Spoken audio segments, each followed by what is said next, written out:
Salut, vous êtes bien sur Ludovox et aujourd'hui je suis avec Stéphane de Yellow USA. Alors Stéphane, bonjour, est-ce que tu peux te présenter et nous dire comment s'est passée cette première journée de Gen Con pour toi, puisqu'on est à la deuxième journée? Alors donc oui, je suis Stéphane, je suis le COO, le Chief Operating Officer, le président de Yellow USA. La première journée de Gen Con a été extraordinaire, on n'a pas des amplis, Medieval Academy et Welcome to the Dungeon sont partis très très bien, on est super contents. Ok, et donc en tant que CEO de Yellow USA, tu me disais hors caméra que c'était plus un éditeur alors que Yellow France était un éditeur et distributeur. Alors est-ce que tu peux nous parler des spécificités de Yellow USA, de son historique aussi? Présente-nous ton entreprise en fait. D'accord. En fait oui, effectivement, donc Yellow USA et Yellow France sont deux entités économiquement complètement autonomes. On travaille en complète osmose bien sûr. Parce que d'une part, Yellow USA n'a pas de bureau de développement. Tout le développement est fait par le bureau français. Et au niveau de la structure de fonctionnement également, Yellow France est plus conventionnel dans le sens où il y a un entrepôt, des employés, des bureaux. Et la moitié du business, c'est de la distribution et l'autre moitié, c'est de l'édition. Donc, alors qu'aux États-Unis, on est 100% éditeur. On ne fait pas de distribution propre. Et au niveau, on a un tout petit bureau, mais la société est virtuelle avec chaque employé travaillant directement de chez eux. En fait, on a eu une réunion juste avant Gen Con. C'est une des rares fois de l'année où on est tous ensemble au même endroit. Donc voilà, au niveau de l'histoire, on a Cédric et Patrice, les fondateurs d'Yellow France, m'ont contacté en 2012 pour me demander si j'étais intéressé à faire quelque chose avec eux sur King of Tokyo pour les États-Unis. On a commencé à discuter, on en est venu au concept, ok, on va créer une entité Yellow américaine qui va être autonome. Et voilà, depuis 3 ans, ça fonctionne bien, ça grossit. La première fois qu'on était à Gen Con, on avait un tout petit stand chez un de mes copains parce qu'on s'était pris trop tard, il n'y avait plus de place à Gen Con. On a une petite table ronde avec Richard Garfield qui dédicaçait des King of Tokyo.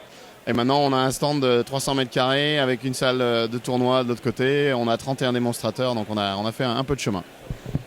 Donc j'imagine que ça se passe très très bien pour Yellow USA, comme pour Yellow France d'ailleurs, qui fait une belle ascension. Alors je suppose aussi que le titre phare de Yellow USA, c'est la série des King of, donc New York, Tokyo. Est-ce qu'il y a d'autres titres qui font un hit? Quels sont les titres qui sont plus publicités en Europe et plus publicités aux US? Est-ce que tu peux nous parler un peu des différences de marché entre les continents?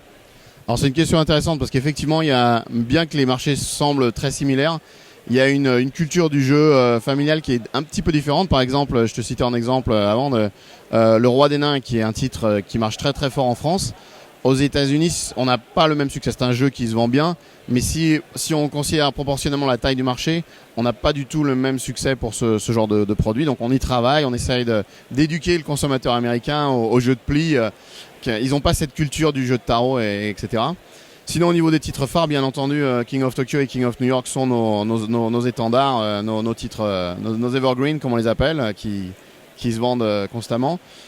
On a aussi un très bon succès avec la gamme de Purple Brain, des contes et jeux.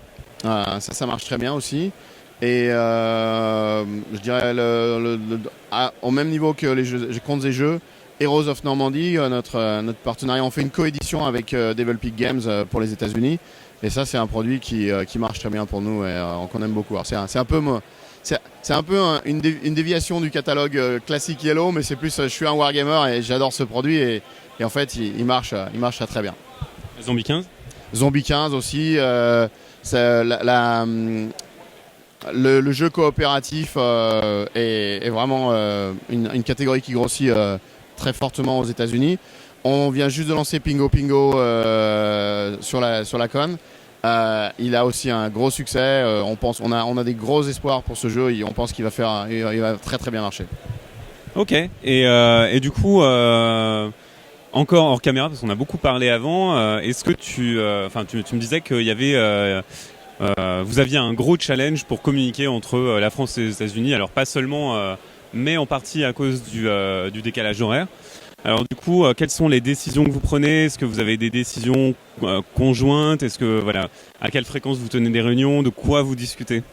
Alors comme je disais précédemment, on n'a pas de bureau de développement spécifique aux États-Unis. On a un project manager qui fait la liaison avec le bureau français et nos partenaires éditeurs. Tu mentionnes un gros challenge, c'est pas un gros challenge. Le problème c'est le décalage horaire en fait. Quand on fait des réunions, on se parle souvent sur Skype, sur Google Hangout. C'est soit le soir pour nous, le matin pour eux, ou le contraire. Et puis parfois, quand on a des décisions rapides à prendre et que c'est la nuit, on s'en rajoute 12 heures de décalage, le temps qu'ils arrivent au bureau le lendemain matin pour voir nos emails, réagir, etc. Donc c'est là où ça ralentit un peu notre fonctionnement, mais pour nous, c'est encore plus facile puisque déjà de fait, Yellow USA est une compagnie virtuelle.